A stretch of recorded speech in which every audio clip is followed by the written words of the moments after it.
Hi, Terry. How you feeling? I'm a little up and down, a little weirdness.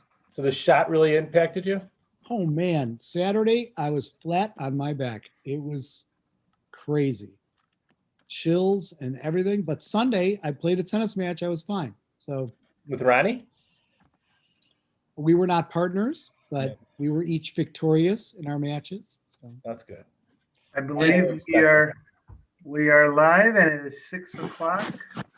And so I will call to order the regular board meeting of the Park District of Highland Park on Tuesday, February 23, 2021 at 6 o'clock p.m. Roxanne, would you please call the roll? Commissioner Bernstein, Here. Commissioner Grossberg, here, Commissioner Flor-Swicekoff, Here. Vice President Kaplan, I'm here. and President Rottenberg. I am here also. Thank you, everybody.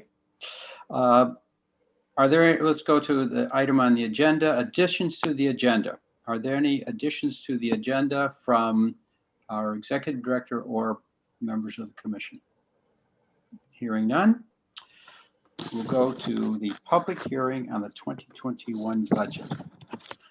The public hearing on the proposed budget and appropriation ordinance for the 12-month period ending December 31, 2021 for the Park District of Highland Park is now in session.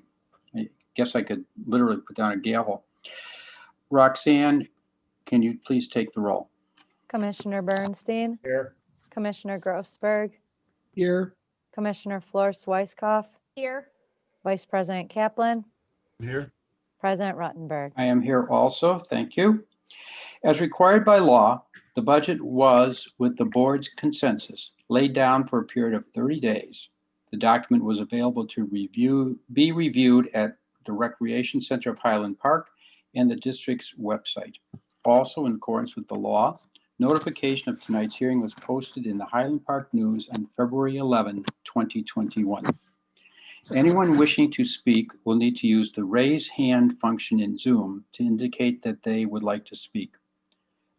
I, as the board president or the board secretary, will call in registrants who have activated the raise hand feature in alphabetical order.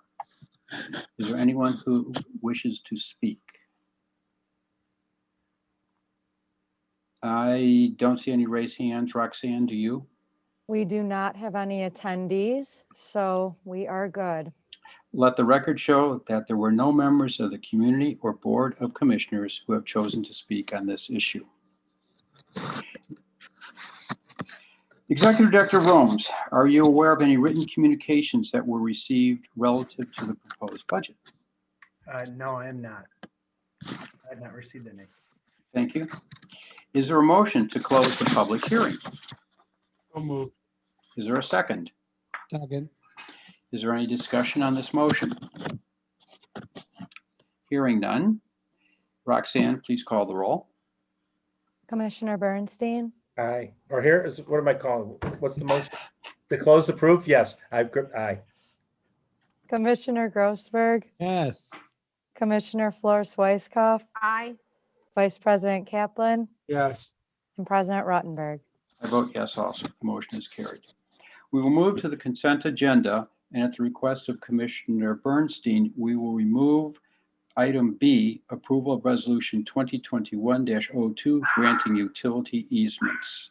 And Commissioner Bernstein is going to remove himself physically from the room, he said. He loves You doing can that. we're not discussing, you can abstain if you No, want. he already indicated he doesn't want to participate, and we will. So with that, we will now take a motion to approve the remainder of the consent agenda. Is there a motion? Is there a second? Is there a second? I will second. Okay, Roxanne, please call the roll. Commissioner Grossberg, Yes, Commissioner Flor-Swicekoff,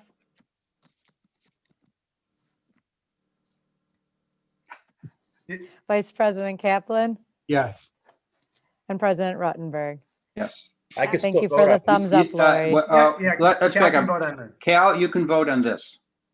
My votes, put me down for an aye. Okay, you're an aye. Cal, would you remove yourself from the room as we've discussed? I'm gonna give you guys like a minute. Okay. So let's just kill a minute somehow. All right, so is there a motion to approve as an item of the consent agenda, item B, approval of resolution 2021-02 granting utility easements? Is there a So motion? moved. Is there a second? Second. Roxanne, please call the roll. Commissioner Grossberg, Yes. Commissioner Flor Swicekoff, Yes. Vice President Kaplan, Yes. President Ruttenberg. I vote yes. Let the record show that Commissioner Bernstein did not participate. So now we'll wait for Cal to come back. And we will then move into the treasurer's report. Well, that's cute. Whoa. Look You're like showing a Yoda. picture of your Halloween costume. That's great.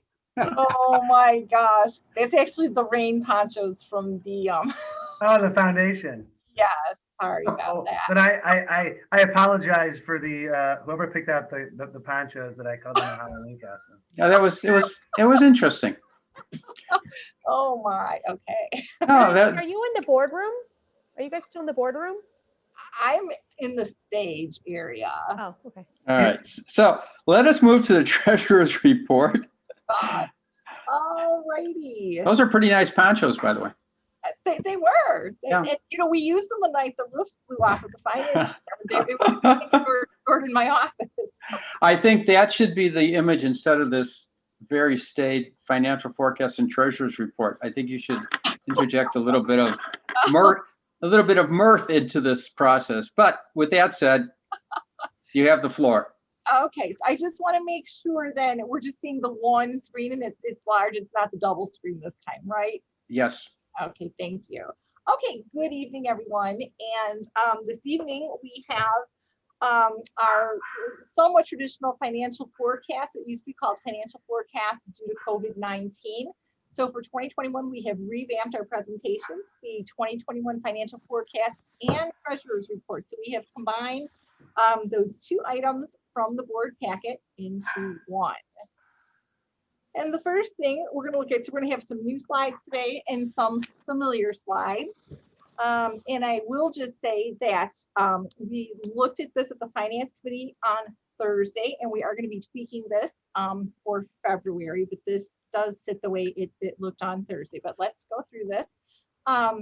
So for our operating cash flow projections, we know that the board policy is a 25% fund balance for reserve. So this year it's $4.1 million. Keep in mind this changes every year and it's based on our budgeted expenses for the year. Based on our budget, we plan to have about $12.2 million in operating cash at the end of the year. And right now, based on just the operations so far this year, we're at about 11.8, but both of these numbers are very healthy over the 4.1 million. And I anticipate that we will make up the difference that we're showing right now. The next slide we're going to look at is also a slide that we have been using since the pandemic started. It is our operations. It's a general and recreation fund. We're familiar with our green budgeted revenue, our red budgeted expenses. For 2021, we are budgeting a surplus of about 2.2 million in our operating funds. We have also dropped our February numbers in on the graph. Keep in mind that the unboxed numbers are budgeted. Actual numbers are in the boxes. We can also see them below. And so what we can see is that we had budgeted revenue of about 844,000 and revenue came in at about 731,000, which is about $100,000 off track of where we wanted to be. And this is largely due to our budget being based on phase 4. But if we recall the first couple of weeks in January, we were tiered. We were either tier 2 or tier 3. And so we weren't able to provide about $75,000 in programming. And that's really kind of the biggest hit that we're seeing here. But at the same time, with our less revenue, we also experienced less expenses. Our budgeted expenses had been $770,000. They came in at about $540,000. So that was to the tune of about $200,000 less in expenses. And again, we had another correlating $75,000 less in program expenses, and we also had significant savings in payroll, both due to less programming, and then we do have several unfilled full-time positions. But overall, at the end of January, our surplus is greater, our actual surplus is greater than what we had budgeted for by $121,000. All right, we're going to now look at a new chart, and these next 5 charts are really sort of replacing what we had in our treasurer's report. We still have the standard treasurer's report in your board packet, but to break it down and simplify it, we decided to put it in charts like our other charts. So we're still showing our revenues and expenses. We're showing that our net budgeted surplus in the general fund for the year is about $146,000. We also show our activity at the end of January, both on the chart and down below. We can see that our budgeted revenue and actual revenue are pretty much in sync with each other. However, in expenses, we had budgeted roughly $249,000 and they came in at only $177,000. And so where this makes us look in the general fund at the end of January is that we are above what our budgeted surplus was by about $79,000. Our next chart is also new. It's a special recreation fund. This fund, we budgeted a net deficit of about $250,000. If you recall, when we levied the taxes back in December, we very much pointedly reduced what we put out there as far as the tax levy for the special recreation fund to only about 50% of what we normally do. And so that's why our revenue is significantly lower than our budgeted expenses. However, we did end 2020, if you recall, with a large surplus in that fund due to a lot of inactivity during the year in special recreation because of the pandemic. And so we have this budgeted deficit, which is okay. It will get our fund back in alignment by the end of the year. Also, we are very much on target with our revenues at this point. And the only thing a little off kilter is this $346,000. And if you recall, that is our portion due to the NSSRA, our partnership, our contribution for the remodeling of the NSSRA building. And so that check was cut in January and it needs to be paid in February. So when we get to February, that will wash out and we'll be right on budget. It's just more of a timing difference at this point. We'll look at our next fund from the Treasurer's report. That's the Recreation Fund. And as we can see in this chart, we have a budgeted surplus of about $2 million at the end of the year. When we look at how we did in January, we can see that our budgeted revenues are significantly higher than our actual revenues to the tune of about $120,000 difference. However, we have expenses that were budgeted at $523,000 and they came in at only $361,000, which is $160,000 left. So overall, our actual surplus at the end of January is about $42,000 more than what we had originally budgeted for. When we look at the debt service fund, this fund we hope to pretty much usually break even on or have a little bit of a surplus left at the end of the year. We're definitely trending right where we budgeted for. And really the way this fund works, if you recall, our revenues, our property taxes, which won't start coming in until May. We are anticipating a potential delay in property tax collections, just like we saw in 2020. The county board, if you recall, pushed back the due dates. So we did push the flows of those back a little bit later in the year for the revenue. And then expenses, you really just see in June, we always have to make an interest payment. And then in December, we have another interest payment as well as the entire principal payment. So overall, this fund is trending as expected. And then our last new slide is the capital fund. And in the capital fund, we have a net budgeted deficit of about $5.4 million. That is very much done intentionally because if you recall, we take the money, which is about $5.76 million, and we spend that on capital projects throughout the park districts to maintain our infrastructure and enhance it or add to it. This represents all tier 1 through 5 projects that are listed in the budget that we just had the hearing on a few minutes ago. We also have some revenue come in. This is mostly the $200,000 OSLAB grants. And if we look at January, we have a little bit of a fluctuation between our actual expenses and budgeted expenses. That is due to work that was done on the Sunset Woods Playground and the master plan project there that just haven't come through in billing. So it's simply a timing difference. And as far as on the revenue side, we did in fact receive our first $200,000 OSLAD check. And so this, as we spend it, will get drawn, it'll hit revenue. For now, it sits in deferred revenue until we use it over the course of the year, and some of it will be carried back to last year. So that's how our capital fund is trending. And then our last chart that we have, we are used to from last year, and it's our tracking of monthly payroll. If you recall, the green line represents what our total budgeted payroll is. And if you recall last year, we were at about $10 million for payroll. In our budget this evening, again, that we just discussed at the hearing and we'll be voting on later this evening, we said that we were going to reduce payroll by over 10%. 10% would have put us at 9 million, and you can see there's a little frosting left over here. The reduction was a little bit more than 10%. We can also see that we have dropped in numbers for the 2 payrolls in January, which came to about $402,000. Those get plotted on the yellow line.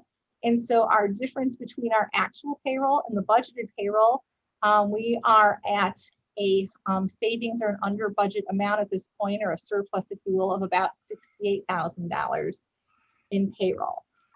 And so in conclusion, in January of 2021, Lake County was in tier mitigations of the Restore Illinois plan. This resulted in reduced programming, which led to reduced revenue compared to budget. However, with even greater reduced expenses, especially in payroll, as we can see on this chart, the net operating income was $192,000, which is greater than the original budget by $121,000. Payroll expense also benefited from reduced operations and unfilled positions by $68,000. And as a result, the Park District is starting the year ahead of budget, and programs are turning in a positive direction while staff is managing costs. And that is all I have, unless you have any questions. Cal, as chairman of the Finance Committee, do you have any questions or comments from the? No, I appreciate the presentation. I mean, we spent a lot of time discussing this last week at the Finance Committee, or was it this week or last week? I confused. Last week at the Finance Committee meeting. I really appreciate this. You know, this exercise is really helpful because, again, for the public who may be watching, this is our opportunity to keep a real close tabs on how the COVID is impacting the Park District, and I look forward to continuing to track this as the year progresses and as we move out into hopefully into a tier 5 and conquering this virus. So that's all I have to say. Thank you, Cal. From any other commissioners, start with Terry. Yeah, my only thing would be about just kind of projections going forward. It was very easy to understand those charts, so that makes it obviously much simpler for me to digest the information. We've been hearing about, we're in phase 4, we're in this mitigation or that, we're in this. I keep forgetting the names of the different threat levels that we're in, or whatever you want to call it. So what are we doing in terms of projecting forward? How does some of the changes, I don't know, maybe we're going to talk about that later, but some of the things that we're seeing on the horizon, some maybe brighter, bluer skies coming. Well, if I could comment on that, I think, the reason we delayed the approval of our budget is that because our budget really is our projection at this point. Last year, we approved the budget in December, COVID hit in March. Now we're much more prepared. So our budget really is our projection. Things may significantly change, like if we go to phase 5 in the summer. We budgeted for phase 4 pretty much the whole year. So at that point, we may update our projections, but right now our budget is our projection. Does that make sense, Terry? Yeah, no, I get it. Okay. I hope everything goes well with that. Lori? Yeah, no, I don't have anything. I did, the reason I asked if Mary Lynn was in the boardroom I remember, Brian, you said we had a flood or a roof issue with the finance. Did that ever get resolved? Everyone back in place or? Mary Lynn? So no, actually I'm on what's called the stage, behind the stage. I have Easter eggs behind me in boxes and a Okay. treadmill. So we are still displaced. However, they did finish all of the painting inside the finance department that had been damaged and all the ceiling tiles. We're going to get the carpeting put in on Monday, and we hope to be moved in by next Friday. The only thing that's a little scary is they have not repaired the roof yet, or I should say replaced the roof yet, because there's too much snow up there. But we have not hit any leaks in there for several months. So we're keeping our fingers crossed that we'll have a new roof soon and be whole again. Oh, good. I know it's tough to lose your work area. Yes. But Easter eggs are festive. They're spring. Yeah, you can hide them around the Westridge. Well, exactly. Very good. Yes, good idea. On that note, Brian Kaplan. Yes, Mary Lynn, thank you again. As Terry said, you made it very easy for me to understand as well. My question is, we had, I think you said 864,000 in revenue. Oh, whoops.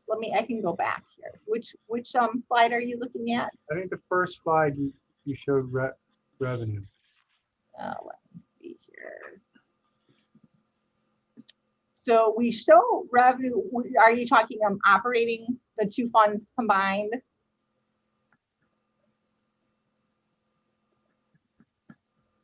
Well, I guess my question is simpler. Where is our revenue coming from right now? Where's our revenue coming from?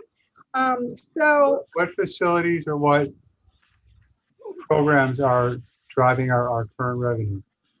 So it is some programs. Our biggest hit in January was private lessons for tennis, especially the beginning of the month. Well, I guess into the end of the month too, because it was almost, I don't want to say the only thing we were off here doing, but it was something that was allowed during the tiering process and into the phases. As far as other specific items. Yeah, and I'll add to that, Mary Lynn. I mean, Brian, as you probably recall, yeah, those first 2 weeks we were pretty much closed except for private lessons. So those first 2 weeks were all pretty much tennis, athletics. We did some ice and gymnastics. But then mid-January, we moved to tier 2 or tier 3, and we could reopen the rec center at 25%. And so, we reactivated memberships and things like that. So throughout the course, we started offering more programs resumed. So it really is, if you want a breakdown, we could probably provide that, but. No, I was just, Yeah. a rough answer is all I was looking for. I was just curious what facilities and what programs were generating our current revenue. Yeah, I would say tennis and athletics probably were our largest financial gains in the month of January. But fitness, continued to do outdoor classes and things like that. And when we went inside, I would say those three for sure. All right, thank you guys. Again, thanks for the presentation. You're welcome. Right, thank you all. Go to unfinished business, which is the approval of the 2021 budget and ordinance 2021-01, 2021 combined budget and appropriation ordinance. Director Peters. Okay, thank you. The 2021 proposed budget was presented to the Finance Committee on November 24th, 2020, December 3rd, 2020, and December 17th, 2020. After review and some revisions, a final draft was presented to the Park Board at the January 12th workshop meeting. At that time, the Park Board provided consensus to make the draft budget document available for public inspection for 30 days. The budget was made available for public review at the Recreation Center of Highland Park and on the district's website during this time frame. No comments from the public have been received by the district. In accordance with the Park District Code, tonight's public hearing regarding the budget was posted in the Highland Park News on Thursday, February 11th, 2021. The proposed budget for fiscal year 2021 includes operating revenues of just over $19 million, additional revenues of just over $1.9 million, and total estimated expenditures district-wide of just over $26 million, resulting in an anticipated deficit of just under $5 million. This, of course, is a planned use of our reserves for capital projects related to master planning around the Park District, and it includes projects that range from Tier 1 through Tier 5. Staff is recommending approval from the Park Board for the 2021 budget and the 2021 budget and appropriation ordinance for the fiscal year ending December 31st, 2021. Does anyone have any questions?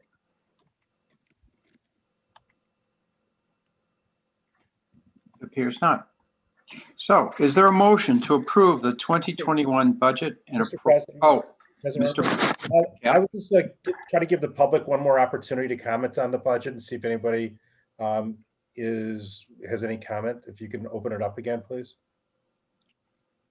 We certainly can. Thank There you. are no attendees.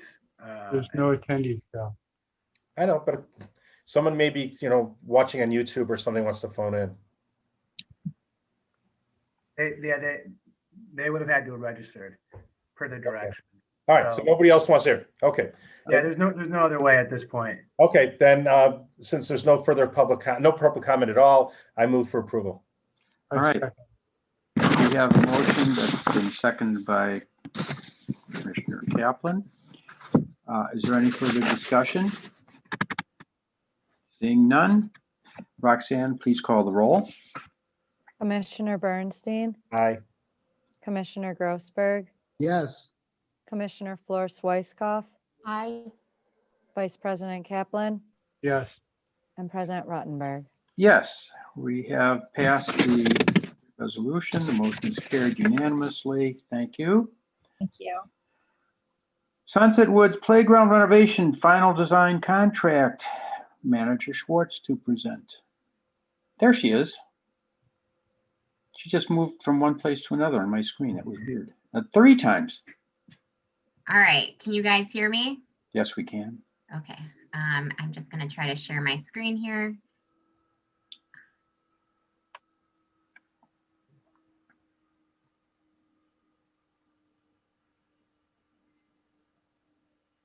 Can you see my screen? Not yet. Now we can. There's a cute kids and it says Sunset Woods Playground. But you also have the little, there you go. That's it, full screen. All right, great. Okay, so tonight I'm here to present on the Sunset Woods Playground Renovation Final Design and Construction Services Proposal.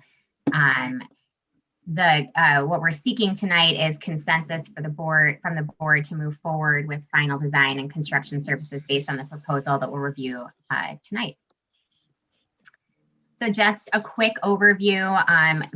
On February 9th, we came to the full board to present the final preliminary concept plans for the playground renovation and the master plan. These projects have been moving parallel, and this is the point where they're going to diverge. So tonight we're talking about the final design for the playground renovation. We're moving from the concept plan to the next phase. And this phase is going to set us up for construction, which we expect to start late summer and be completed by end of the year, 2021. So just as a reminder, this is the playground renovation plan that we had presented on February 9th. This is the basic phase 1. I will talk a little bit about our recommendation to also include design for the plaza in a later slide. And as a reminder, this is the 2 to 5 playground concept. This would be the nature-inspired theme. And this is the 5 to 12 final playground concept that is the solar and rocket ship theme. So how are we getting from these concept plans to construction? So there's a 5-phased effort to advance the playground through final design starting in March, and will take us through fall 2021 into construction. So the first phase is to refine these playground design details. This is where we're going to really start talking about what this playground is going to actually look like. and identify those wow factors and the aesthetic that we're trying to achieve. Once that has been approved and finalized, we'll move into construction documents, and that's when we're getting into the details. And so they'll finalize the graphic documentation and the written documentation or the specifications for the construction of the playground renovation. We'll move into permitting phase 3, and then Hitchcock will assist with bid awards. So that we'll take those drawings and then bid them out. The Park District will manage that bidding phase. But Hitchcock, as part of this proposal, will participate by recommending contractors, attending pre-bid meetings, answering questions, issuing addenda, and as necessary throughout that process. And then the last phase, once a contractor is on board, is the construction services phase. So Hitchcock will be providing services as needed. The proposal has it written as an hourly fee. I confirmed today that this is an hourly fee that is not to exceed the number that is in the proposal, and it is with prior authorization.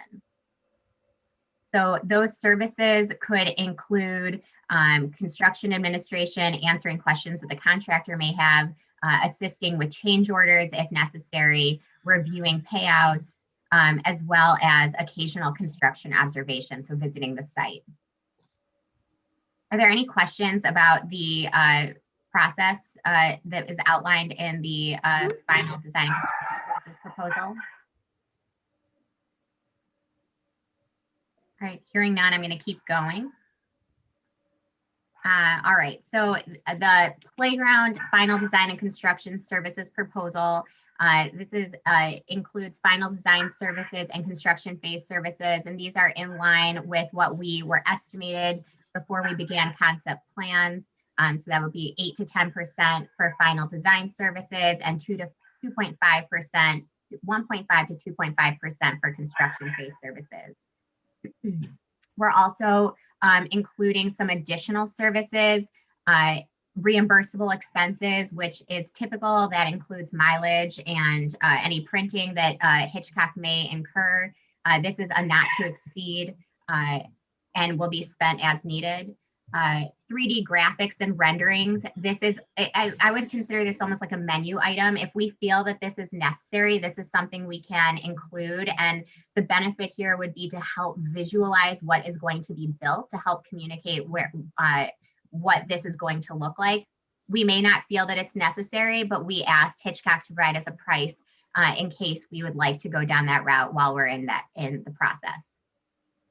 And then structural engineering, this is also a dollar amount that we may not reach, but we have included it, and it will be dependent on the type of, or the, whether the pieces that we move towards are more custom. And if they're more custom, they may require some additional structural engineering services.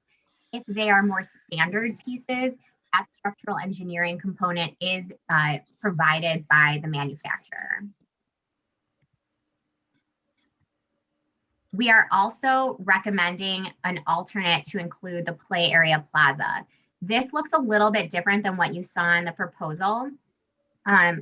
It's the same dollar amount, but I've asked that they break it out because we can do one of these and not move forward if we do not like the design, or if this is not the approach we want to take. So again, it's more of like a menu item, but the first phase would be exploring design and budget, moving into design development, and then construction documents, permitting and bidding, and then construction services. This is similar, a not to exceed hourly fee with prior authorization.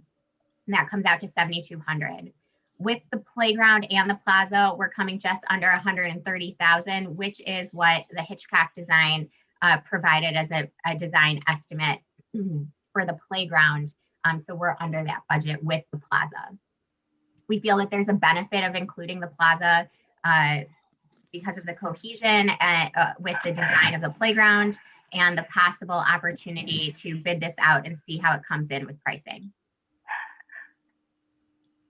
Are there any questions about the budget or I'm sorry, the proposal?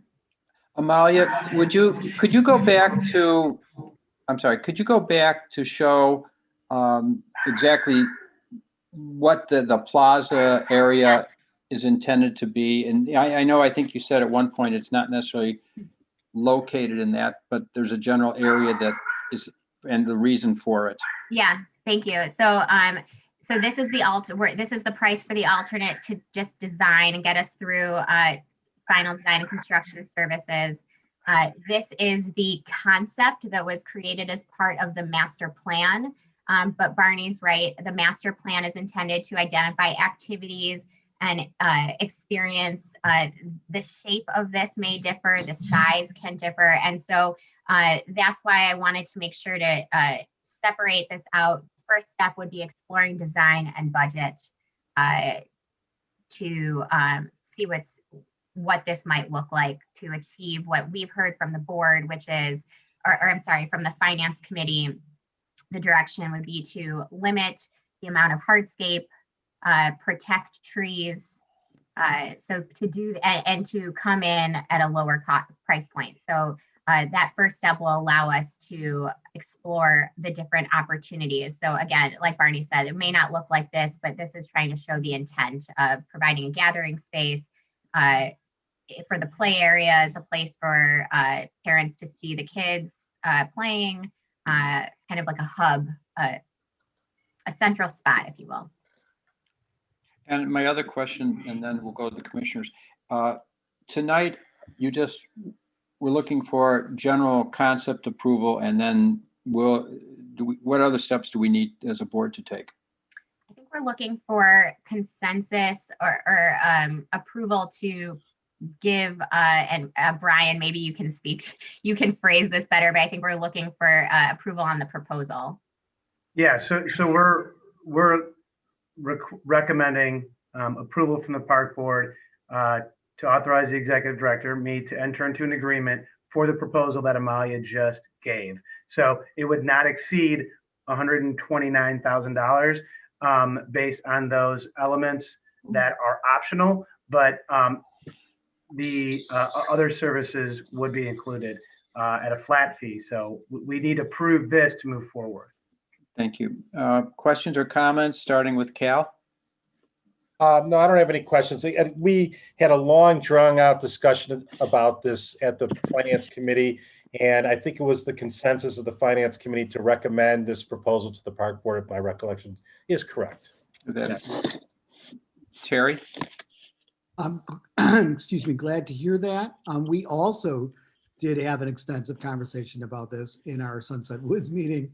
And so sometimes your eyes do deceive you. So I hope that people won't get too over the top concerned with what that design looks like. I'm talking about that middle part there. So that we have plenty of time to make it the way we all think it should be. So I love it. Thank you, Terry. Great. Lori? Yeah, I'm glad we have support on this. I can't reiterate enough what Terry said. Don't get stuck on this concept. It looks like concrete all over the place. Staff understands that it is the goal of the board to make this as organic looking as possible. It's definitely the time to do it and to start looking into plans, since we're working on the other playgrounds. Super. Brian? Yes, I agree that we need to do this now, but I had an issue at the finance committee meeting, and I'm not sure if I understand it. We're spending $7,500 to have them draw a concept plan for this middle area, which I have no problem with. But we budgeted $182,000 for this area. Do they know this number before they draw this out?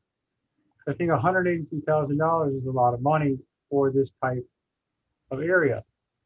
And if we get something at $182,000, we don't like it, it's another $7,500 to redo at a lower scale. Are we better off getting a low, medium, high scale, or a medium, at a low scale now. That's my only nitpick on it. So the 180,000 is based on this very conceptual idea. When the first step of final design for this plaza will be to explore design and budget. And so I've talked with Hitchcock Design Group. And so that initial step, what we can do with them is understand what can we get for if we're more comfortable spending $100,000, what would that look like? So that would be part of this step. We wouldn't need to do another concept plan for a lower amount. We're not trying to design for $180,000. That's a tool that they provide as part of the master plan to allow us to budget. But we're kind of taking a little bit of a different approach here and moving forward with final design on this portion and giving us the opportunity to really dive into that and design it to the cost that we want. Does that answer your question? Yes, my fear was if we tell that there's $180,000 budget, are they going to give us Right. plans? No, we've already shared that feedback with them that Okay. we're looking to not spend at that price point. And so, what we want to do is understand, what do we get for $100,000? What do we get for less? What do we get for more? And so that we can make an educated decision to move forward further and advance design further based on what the park district and the board are looking to achieve And I'm at all, the price point that we want to achieve it at. you got my vote. Okay, great. I don't believe you are taking a vote on this. I believe you've heard the consensus of the park commissioners is to move forward with this proposal. No, I'm sorry. We are asking for a vote. Oh, you are? Yes. Oh, okay. So that being the case, is there a motion to approve the Hitchcock design contract as presented by Amalia to the board this evening? So move. Okay, Is there a second? I'll second. Let's go through the roll call, Roxanne, please. Sorry, I'm coming.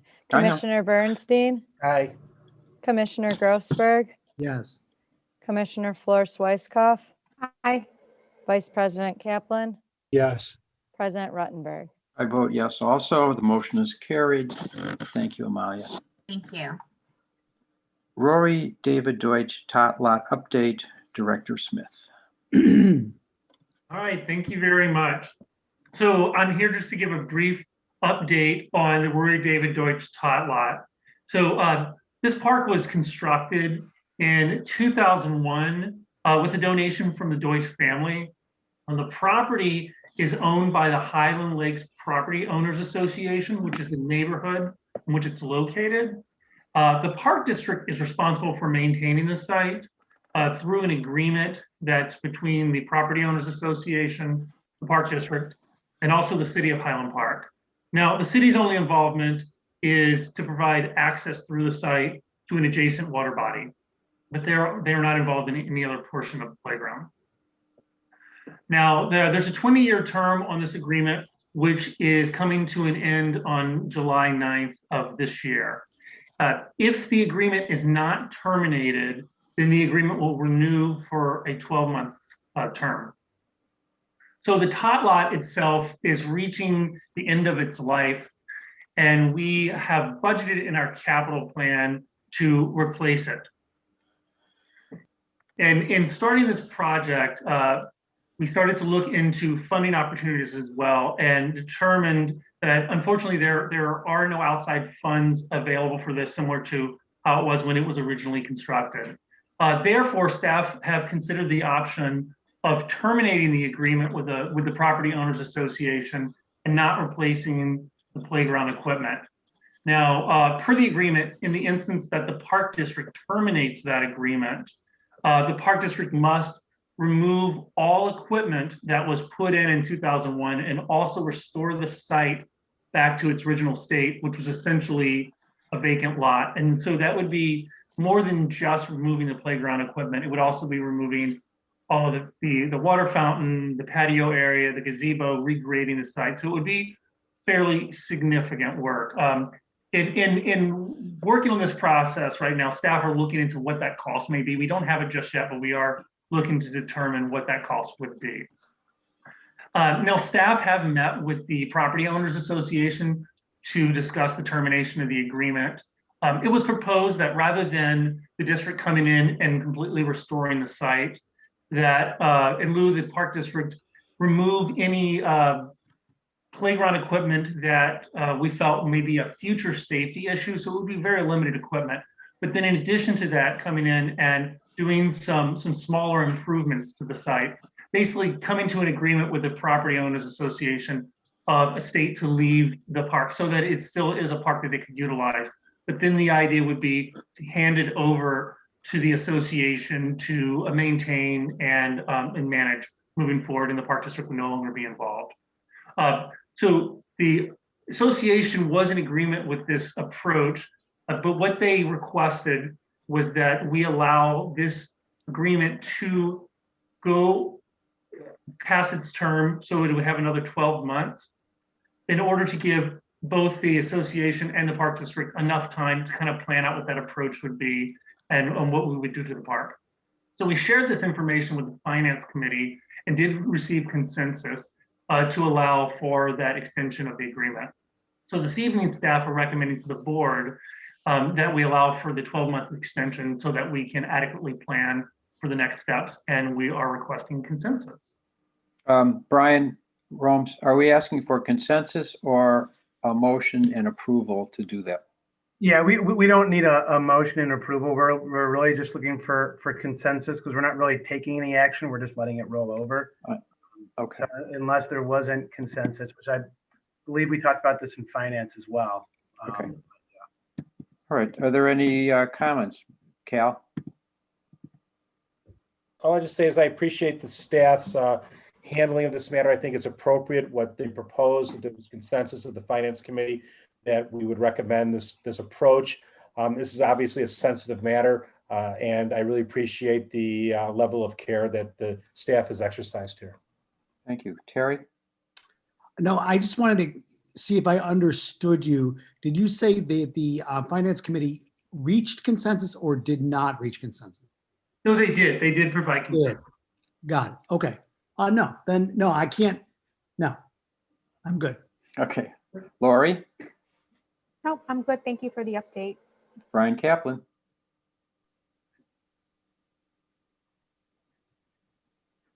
Well, while Brian is coming back. Okay, sorry about that. Computer glitch. Well, if we roll it over for a year, how bad of a condition is the property or the equipment in? So, yeah, this is something we've discussed with the homeowner. Oh, sorry about that. No, Yeah, this is something we've discussed with the Homeowners Association. There are swings there that we feel at some point will need to be removed. And as part of the discussions, they understood and agreed that if over the next 12 months we need to remove any portions of the equipment, they would not be opposed to that. And that's something we could do already under the current agreement. I just want to make sure there's no safety hazards. Absolutely. Like I said, so there aren't any current safety hazards. We're looking longer term so that when we can hand this property over, it will have some life to it. They won't have to turn around and immediately renovate it. All right, thank you. Thanks, All right, Jeff. and we are going to be sensitive to the cost to renovate and the cost. You're going to get us the cost if we had to remove everything, so we can understand the financial burdens. Exactly. That's what we're going to start working on right now. Right. Yes, I certainly approve the 1-year extension. Thank you. All right. So we will go to new business, starting with the Parks Foundation update. Terry? Yes. Let me just get this baby up here. That's the wrong one. Hold on a second. Hold on. Do you want us to come back to you?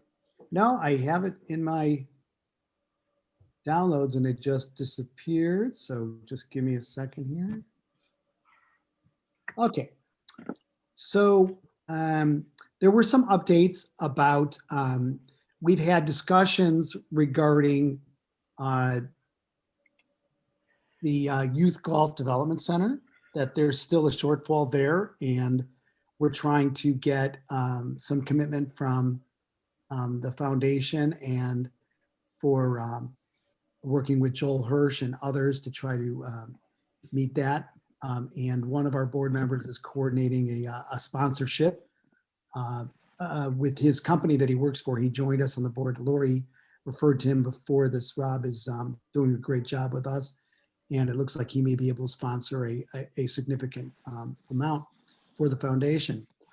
A lot of talk was about Sunsetwood Park. I brought the idea of bringing the foundation into help with some elements of the grand design for Sunsetwood Parks. I spotlighted two areas that I thought would be, the foundation would be helpful. One is this a meeting place between the two playgrounds. I thought would be a great place to perhaps have some benches and some beautification, some signage and things like that. And the other is that passive sort of reflective park up in the northeast corner. So I will be exploring some other options with other people to see what kind of interest there would be in some partnerships going forward to try to take some of that. I think the budget for that was something in the neighborhood of $264,000 that we had as a park district, looking at the long term. And we're going to look to perhaps take that off your hands someday or significantly chip into it, because we think that that is a good fit for the foundation. We have a new board member on the foundation that will be heading up the development of our FYI program. Again, if you don't remember, that is the one that we are actually extended to the children in our school district that do live in Highwood. 5 families from Highwood have requested camp scholarships. So we're working out how to take the money that we have and to divide it up so that everybody can afford to come to these things, but that we have enough money for everybody to have some sort of discount so they get to experience the same joy of camp as our other residents of Highland Park. Bob Bernstein, the president, introduced the Kids Help Kids proposal for a student aid group at getting community members involved through high school students. So we're working on trying to get a junior board for our board. And some conversations have already happened. I've reached out to Melissa Zantara, who is she runs the, what do we call it? The Rotaract club there. And she's gung-ho. So we're gonna try to get some really great student leadership there to try to get some great young people, looks great on their resume and can help us try to get our target audience a little bit younger, even catch them in high school being passionate about our parks, etc. Let's see. We have some other interest in Youth Golf Development Center grand opening and the golf outing May 24th. We're trying to see how we can have synergy between the foundation, of course, and the park district. We're also looking at the virtual Firecracker 5K, Bike the Parks, and any kind of champions banquet. And we're developing a marketing plan for 2021. So we have some incredible professionals that are doing a fantastic job. So I'll keep you posted as we go.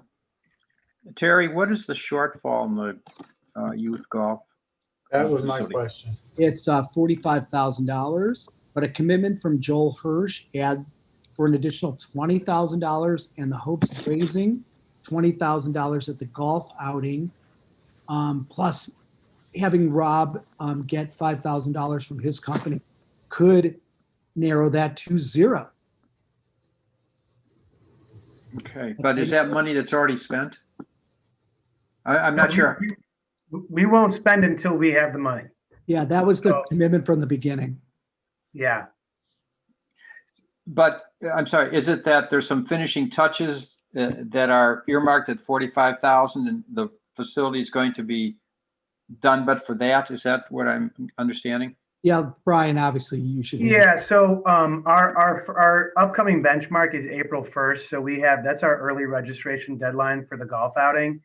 It's also the date that we've come to an agreement where Joel Hirsch has very generously said, let's see where we're at on April 1st, and I will contribute the additional needed there. And we have some contingencies built in. So, there may be some minor aspects to the final construction that may not be there on day one if we don't have the money.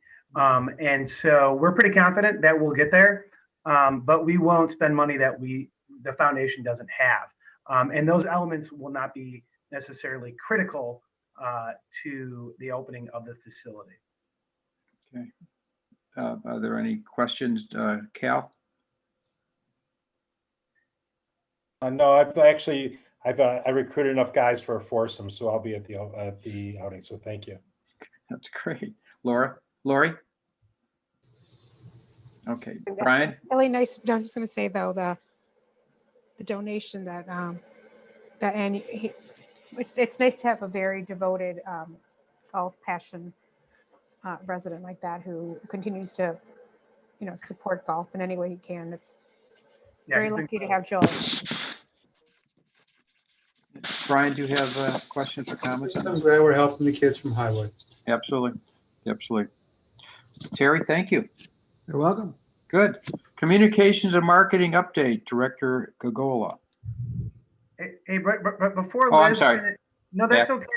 It is Liz. I was going to sneak in just real quick and kind of give a little bit of an introduction, if you will, to Liz's report. I kind of wanted to focus on just a quick few things because, I know over the course of this entire past year, over the course of the pandemic, everybody has come accustomed to my monthly, my weekly, my daily updates regarding our efforts, which have been focused on, of course, health and safety, our strategic planning efforts for programs and services, and of course, our fiscal management. So at the end of 2020, we reported to the board. There were many accomplishments as it relates to these initiatives. We're about a quarter the way through the year, getting close to that point at least, and we are starting to see the fruits of our labor, and we are delivering essential experiences that are resulting in keeping our community healthy and safe and enriched physically, emotionally, and even socially through this difficult time. So while we're making tremendous impacts in the community through our programs and services, of course, we're strictly adhering to all of the safety guidelines. And you've seen my updates, all the board members have, regarding record-breaking summer camp first day registration, record-breaking first day spring registration, and we're starting to see a really significant increase in our demand for tennis, fitness, ice, and all of our recreation programs. People are really excited to get out and into our programs. And a very important aspect of effectively delivering on our mission, as well as everything I've just talked about, is because of the work of our marketing and communications department. So we wanted to ask Liz to present tonight on the significant role that her team has played through COVID, as well as the important role they're going to keep playing into our recovery, as well as when we move past the pandemic. So I just wanted to give that little segue into what Liz will be presenting on. All right, thank you. Now, Liz. Brian, can everyone hear me all right? Mhm. Good. Yep. Okay. I am going to share my screen. Good evening, everyone.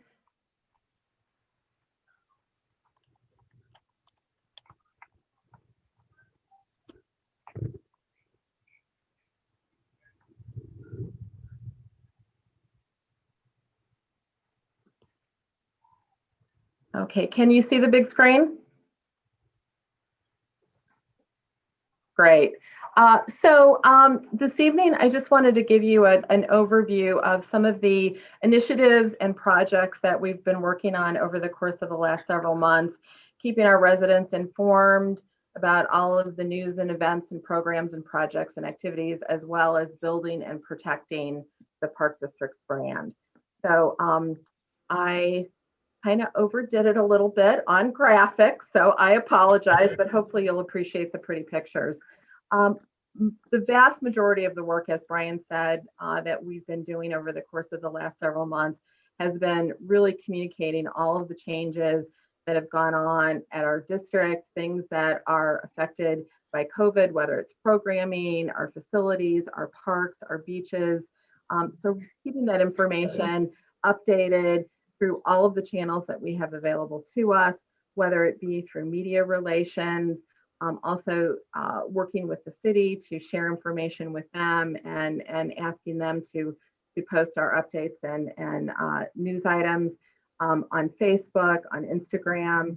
Email has been essential to us. It's been something that we've really taken advantage of, as well as providing updates on our website. We've also used video a lot, especially early on, and to provide residents and customers with updates and information on what to expect when they come to our facilities and what safety measures we've put in place to encourage them to come to our facilities and to our programs, and just to continue to amplify the messages from the county and the city and the state about the importance of washing your hands and wearing face masks and keeping socially distanced. So that really has been the bulk of the work that we've been doing over the course of the last several months, and managing all of the communication assets that we have, including our website, social media, email, and signage. And I just wanted to share a few quick statistics with you. Our Facebook followers, over the course of the last 12 months, we've seen a 25% increase in the number of Facebook followers that we have. And we've been on Facebook for many, many years, so that is a huge increase in just 1 year. The same with Instagram. We've seen a 25% increase on Instagram. Our website, over the course of the last year, we had a 20% increase in the number of visits to our website, with a total of about 250,000 visits over the course of the last 12 months. Email, we're sending anywhere from 12 to 18 emails per month. This month alone, we'll be sending out 15. And I also took a look at all of the COVID signage and banners that we did over the course of the last year, and just COVID-related signage at our parks and our facilities and our beaches. We printed over 350 banners and signs to put out to provide important information to our residents and to our customers. So a lot of communications over the course of the last year. Oops, went the wrong direction. In addition to that, we also, in 2019, had put together some marketing plans for implementation in 2020 that had to be put on hold. We're grateful that this year, now that we're in phase 4 and hopefully moving on to phase 5, that we have the ability now to really launch marketing plans for several of our key programming areas and for our facilities. So I've just shown you a couple of examples. For summer camp, we have a marketing plan that is really in 5 phases. We're in the 2nd phase right now, which is encouraging people to sign up for the early bird. And then we'll be moving into the 3rd phase for marketing camp in the beginning of March. Sunset Valley has kind of a very detailed plan. Because Sunset Valley really reaches a regional number of golfers all the way to the north side of the city and up to northern Lake County, we've put together a marketing plan that includes TV. It would be targeted TV to those areas where we do have golfers that draw to Sunset Valley. And if you see at the very top, the Sunset Valley screen that you have that shows the golf club, that actually is an image from a commercial that will launch at the beginning of April. And I will provide a link to the commercial so you can view it in this week's update report. We also are going to be looking at doing radio advertising. We also have a great package with the CDGA. It's a wonderful package for advertising and marketing through the season. And they also have offered us some additional marketing for the Youth Golf Development Center outing in the month of April. And we also do digital social media advertising. And just to let you know, the TV and streaming advertising will run on most of the PGA events from May through August. Also on Golf TV, ESPN, Marquee TV, which is the Cubs games, CNN, MSNBC, NBC Sports, and several other channels. And you probably will catch some of those ads over the course of the next several months. And again, that's targeted advertising. In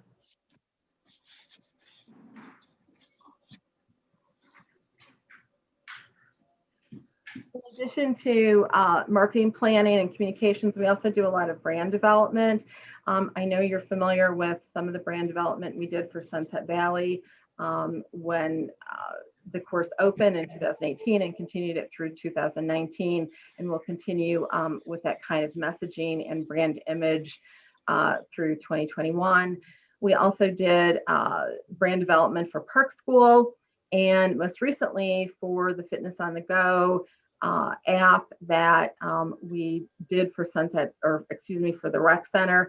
That included building the website for them and also the branding and the marketing for that particular product.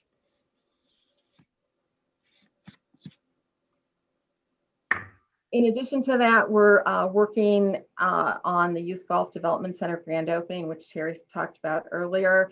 We'll also have potentially a grand opening that will occur later in the year for Sunset Woods Park for the playgrounds, and then also for the preserve of Highland Park. So we're involved in helping put those grand openings together for the Youth Golf Development Center.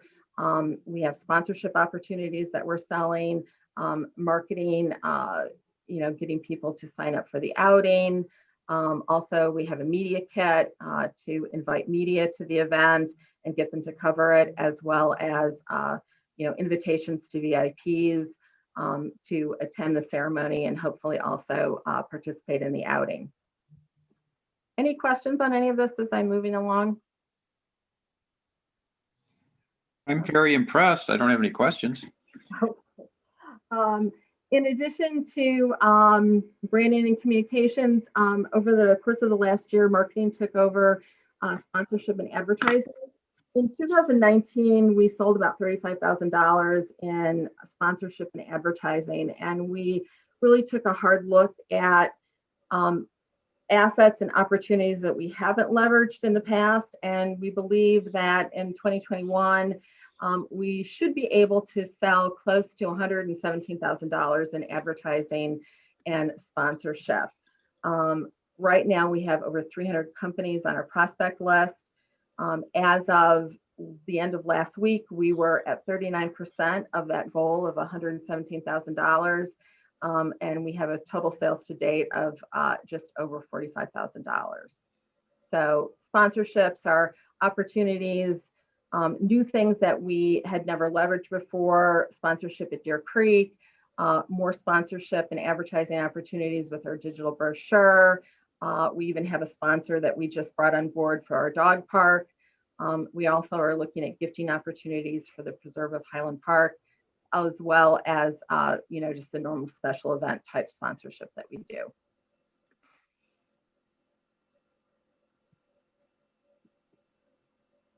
And last but not least, we have some new projects that we are going to be working on also this year. We have a customer-centric technology master plan that we're working on to hopefully identify some gaps and opportunities to improve our customers' digital experience with us. through our electronic marketing. That includes our website, their registration experience, all the touch points that customers have when they are looking for information from us, and also trying to register for our programs. So that plan should be done in the next month, and we'll take a look at it and just see what potential next steps we want to take to improve that customer experience. We also have started working in 2019 and worked on this quite a bit last year, building relationships with our state and federal legislators, providing them with updates on the Park District, hopefully in the future, scheduling some tours with them of our Park District. We also want to attend Parks Day, which is in Springfield every year. It's typically held in May. So if that is held this year, we intend to go to that and represent the Park District, and also make sure that our legislators are invited to our grand opening event. So they are on the VIP list for the Youth Golf Development Center grand opening event, and we'll keep them on our list and extend those invitations. And last but not least, we hope by the end of the year that we'll have the opportunity to launch a podcast series for the Park District. We really want it to be a fun, high energy, entertaining production to highlight our parks, our staff, our board members, our events, our programs, and our facilities.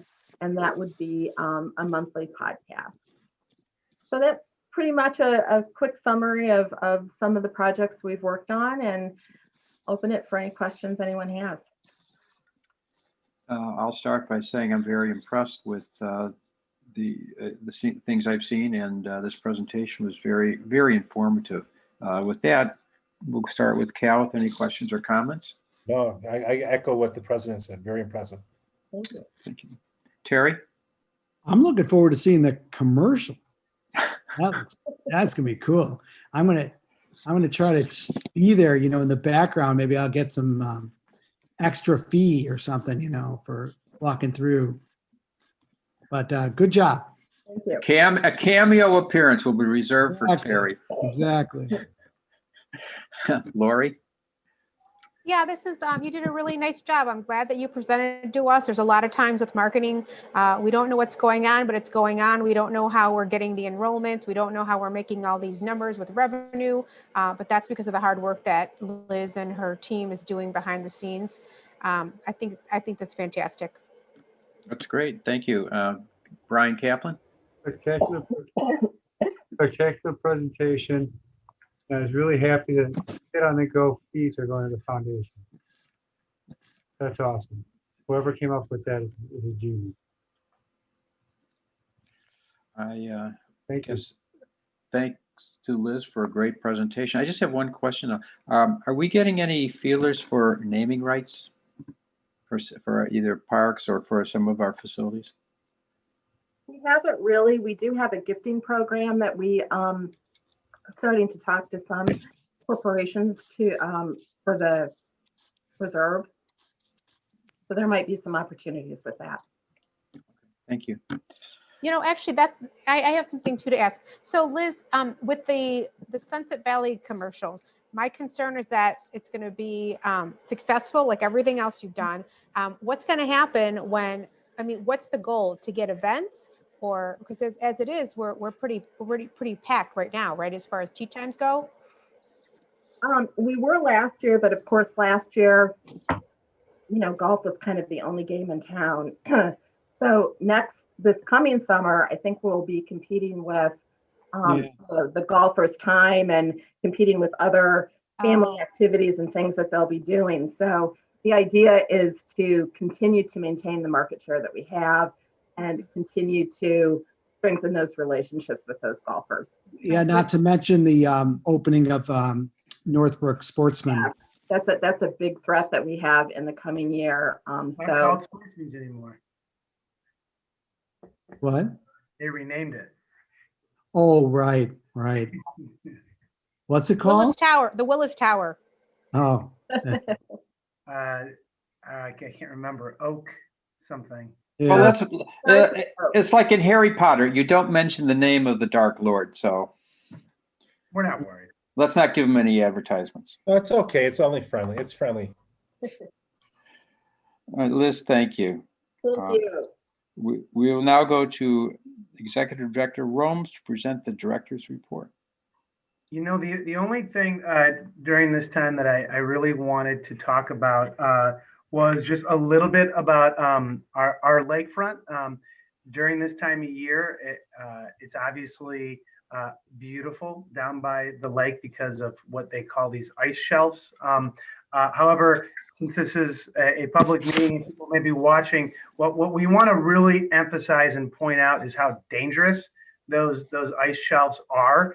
And we've put some warning signs out at the lakefront, all of our lakefront properties, to warn our residents and non-residents, anyone going down to the beach, that you definitely should not be going anywhere near the lakefront or anywhere near those ice shelves.